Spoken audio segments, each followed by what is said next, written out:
Hi everyone, it's me. For those of you who don't know me, my name is Alanna and I'm a Canadian, but I have been living here in the UK for the last 6 years. And today we are talking about the most overrated things about Britain. Now, a lot of my viewers are British. Hi, how's it going? What is the most overrated British thing? Make sure to leave a comment because I would be very interested to see if any of your thoughts match with what we are about to look at. If you like this video and you want to see more videos of what it's truly like being a foreigner living in the UK, please consider subscribing. But without further ado, let's go. So today we are going to Reddit. The question is, what is something UK related that is really overrated? Beans on toast. Unless you are a kid. This one I find a little offensive.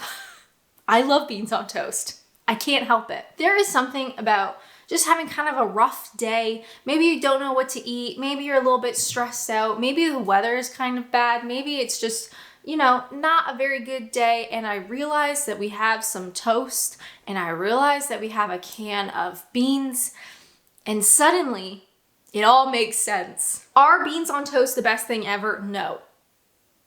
They're not. And I understand that. But they're still good. So I deeply disagree, politely disagree with this one. Beans on toast are not overrated. They're not great. They're not awesome. They're not the best thing ever. I don't think anyone's gonna say they're the best thing ever, but they certainly have their place when I just need them. We have 3 overrated British things. 1, Carveries. 2, the jam or cream first debate. And 3, Ant and Deck. Now, a carvery is something that was quite unique to me as a Canadian, not something I'd really experienced in Canada. In Canada, of course, we have like buffet restaurants, but in my opinion, a carvery is kind of like a buffet, but typically there is somebody who will like slice the meat for you depending on how you want it, and then either for a fixed price you get like the whole meal, or it's kind of like a buffet. I don't think I'm describing it very well. It's basically like a buffet but a little bit different. Now, I have been to the odd carvery. My humble opinion is a lot of them are not that great. One of the biggest signs is if it is obscenely cheap, like obscenely, ridiculously cheap for a carvery dinner or an unlimited carvery dinner, you can have as many sides or whatever as you want. That's usually like a sign that it's not that good. Saying that though, I have been to some like independent pubs that will have a carvery typically on a Sunday. Larger places will have it maybe multiple times a week, but there was one in particular. We went on a hike. What a British thing. We went on a walk on a Sunday. We stopped off at the pub halfway through. We had our carvery. It was delicious. It was small. It was a small little pub, absolutely wonderful. And then you walk it off on the way home. So that was wonderful.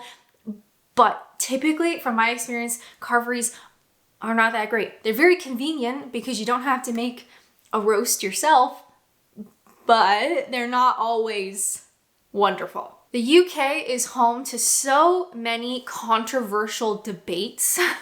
One of them being whether you put cream first on your scone or jam first. And yes, I say scone. That's in and of itself is a separate debate. Now, personally, I will typically put cream first and then a dollop of jam. My thought process being, I want more cream than jam. Whatever you put on first, you can typically put more of. That's just the science behind what I decide. So I put an unbelievable amount of cream and then a little dollop of jam on top. That's how I do it. I know lots of people will disagree with that. That's fine. But I do get why the whole debate around it is a little bit tiresome. And that is just one of many debates here in the UK. And finally, Ant and Deck. Ant and Deck are like TV personalities, celebrities. They host a lot of stuff on TV. You see them all over the place. I don't care about them. I don't know when they got famous. I just know them. It's like they've just always been around. I don't know the history there, and honestly, I don't really care because I actually don't watch a lot of TV anymore. Certain shows, Would I Lie to You is a personal favorite. Taskmaster is another favorite. Have I Got News for You is another favorite. Those types of sort of comedy type shows. I don't watch a lot of shows that are like hosted by you know what I mean? I guess they're all hosted. Every show is hosted.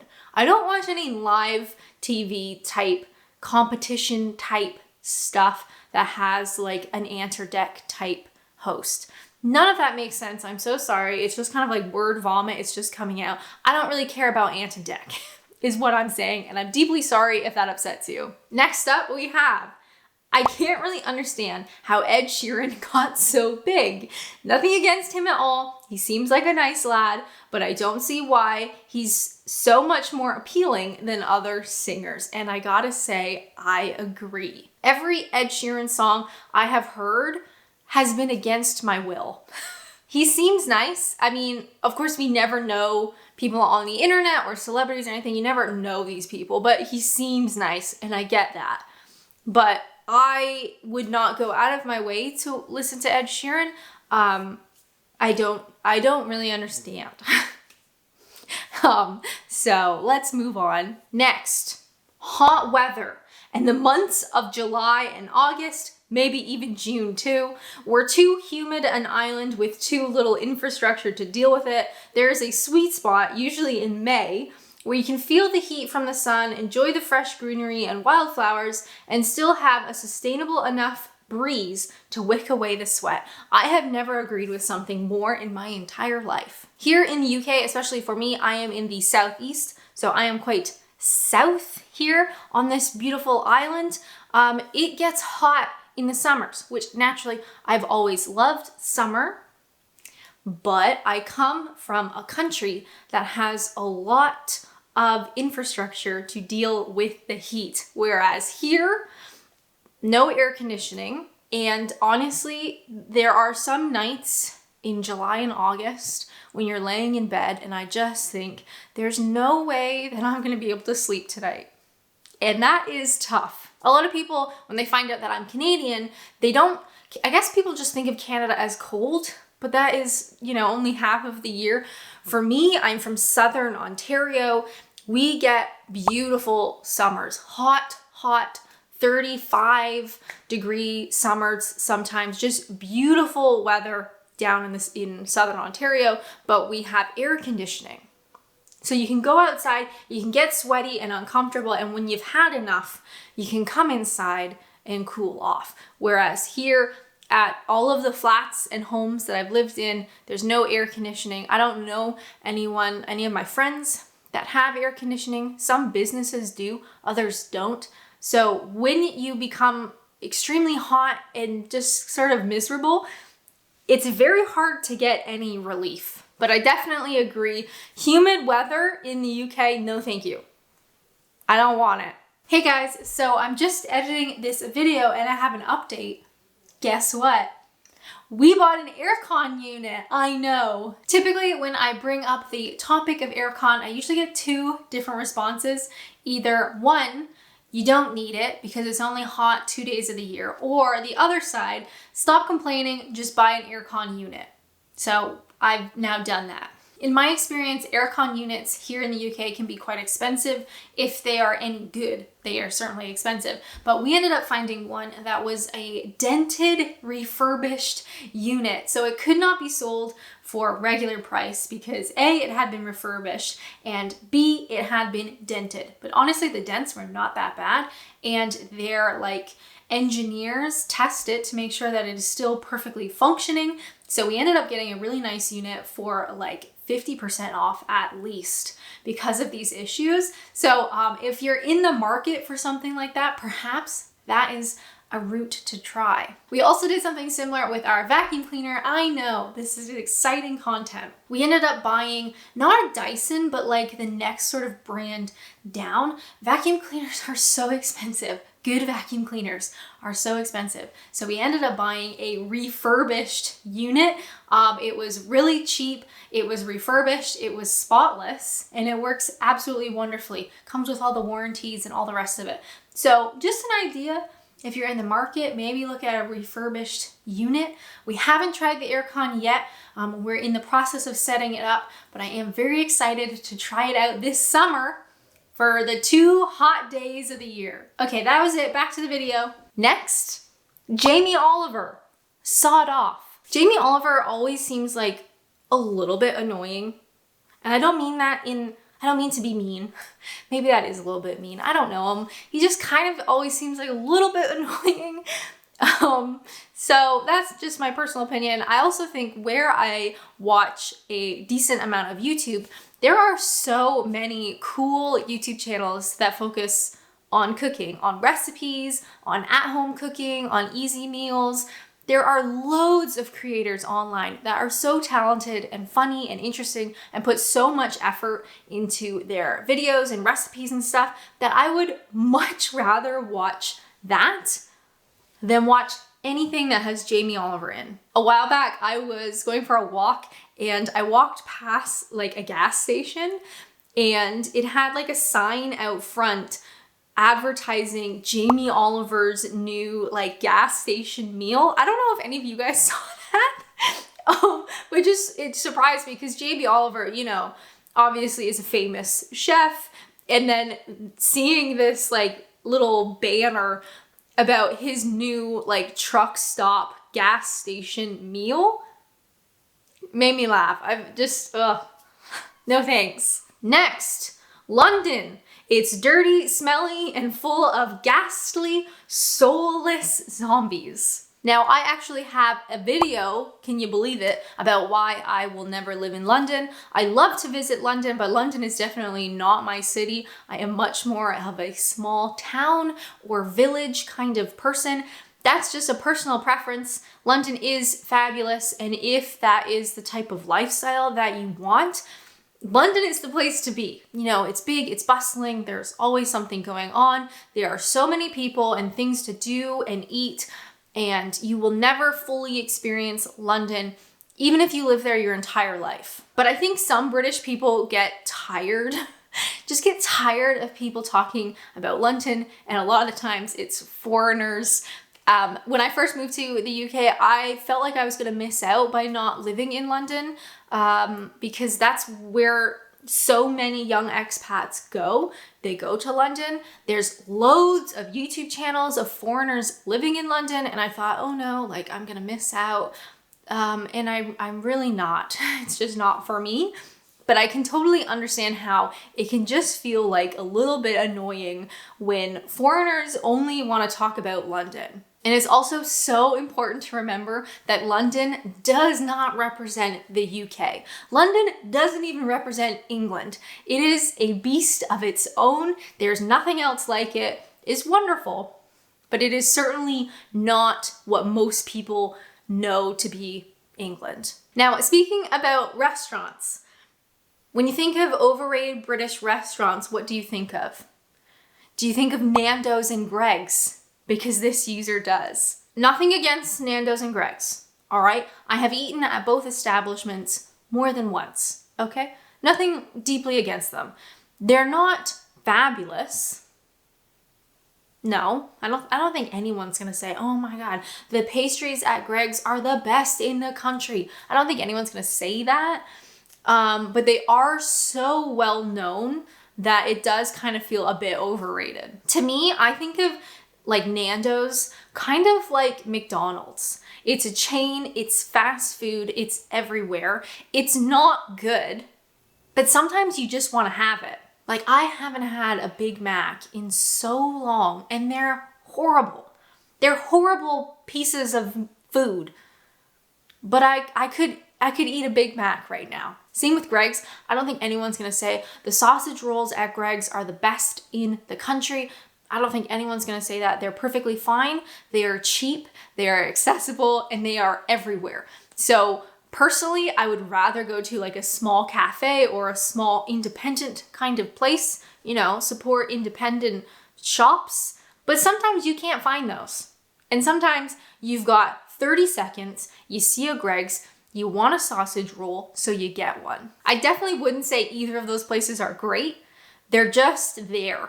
And sometimes they just fill the need that you have, and then you move on. Next, 90% of roast dinners. This is what I was talking about with Carveries. So far too often, it's some overcooked, snewy meat, I can never say that word, mediocre veg, a Yorkshire pud that's either frozen or turned to cardboard on a hot plate, and instant gravy. So for me, personally, some of the Carveries, some of the roast dinners that I've had are just like mass-produced crap.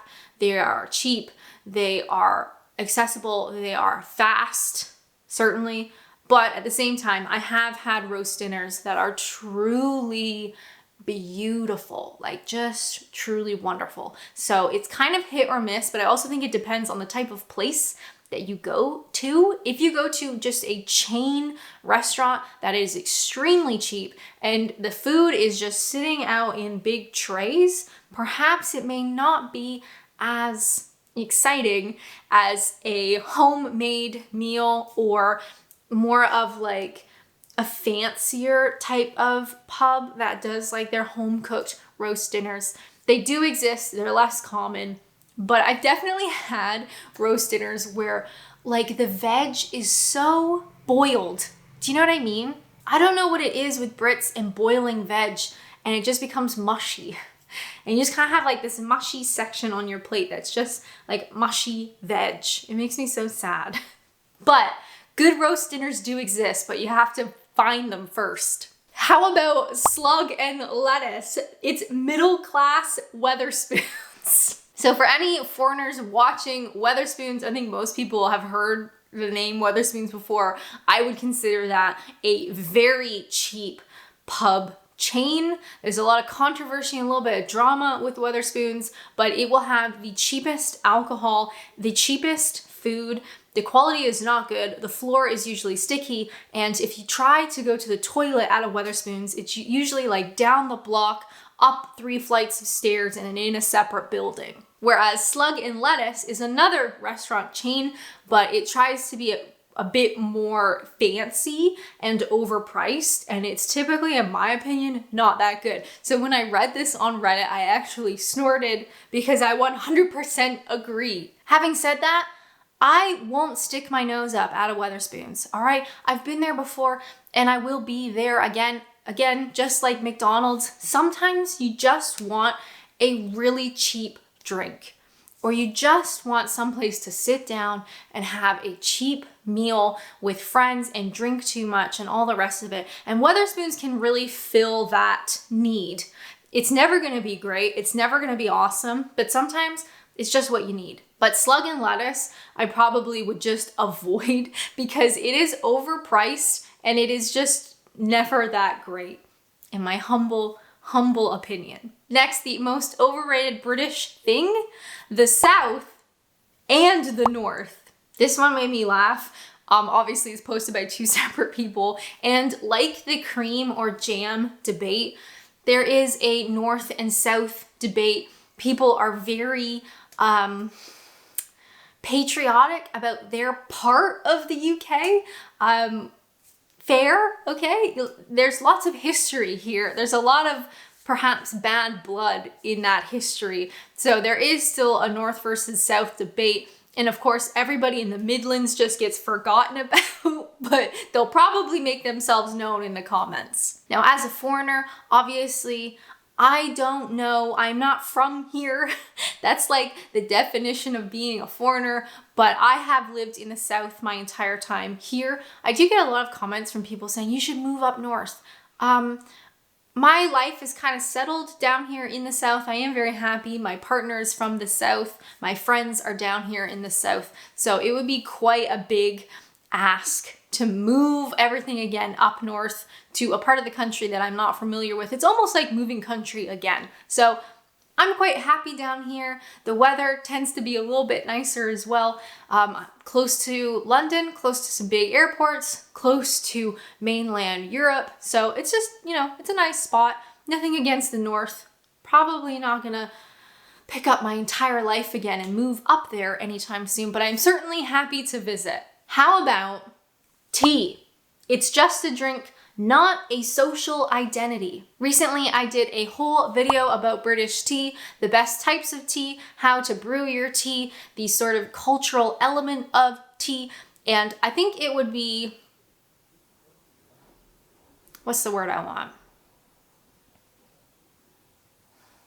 I've totally just lost my train of thought. Oh no! I think it would be disingenuous to say that tea is not a part of British culture at all. I don't think that's true. I think there's a lot of historical element to tea, if that makes sense. Maybe not. I think I'm doing word vomit again.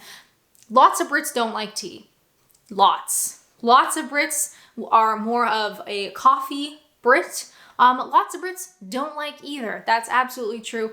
I think tea has such a historical significance that it would be wrong to say it is not part of British culture, but I think some Brits just get tired of hearing about it. For me, as a foreigner, the element of tea in British culture is quite interesting because it's not something that I have from my home country, so I'm like, you know, I'm intrigued by it, right? I want to know more about it, I want to see it, I want to experience it, but it definitely does get annoying and boring and overrated for a lot of Brits. Most overrated thing in Britain? How about Wales? Why do we continue to pretend it's real? This one made me laugh. Any Welsh viewers, wonderful. Wales is a wonderful country. I've been to the north twice, and I've been to the south. It's beautiful, it's very cool. It has its own charm and own history and culture and all that kind of fun stuff. Unfortunately, lots of English. Maybe we just say English, make fun of the Welsh. I love you guys, all right? I really do. Don't listen to them. Speaking of tea and overrated British stuff, Yorkshire tea, just don't get the obsession. It's nothing special and there's loads of better teas available. I humbly and politely disagree. A while back, I did a video on my channel. Yes, can you believe it? Another video that I've already done on taste testing British teas. I have found as a non-tea drinker that Yorkshire tea is the best one in my humble opinion. Just the regular Yorkshire, not Yorkshire Gold because I can't tell a difference, not Yorkshire Hard Water, not Yorkshire Sleepy Time or Cookie Biscuit or jam, toast and jam. Just regular Yorkshire is my personal humble favorite. I don't necessarily have a loyalty to it, but I do think it's the best one I've had so far. Perhaps if you come from a family, like maybe your mom drank Yorkshire and that was just like, that's what your family drank. Perhaps if you have more of like a loyalty to that brand. I have no loyalty to any brand. I am always happy to try new brands, new items, new drinks, new foods on my quest to find the best one. So if there is a tea better than Yorkshire, you let me know and I'll try it. If you have a British thing or item or food or hobby or whatever that you think is extremely overrated, make sure to leave a comment down below. But if you want to watch more content, I have a video where I reacted to a Reddit thread about all of the odd things about the UK. But as always, thank you guys so much for watching, and until next time, bye!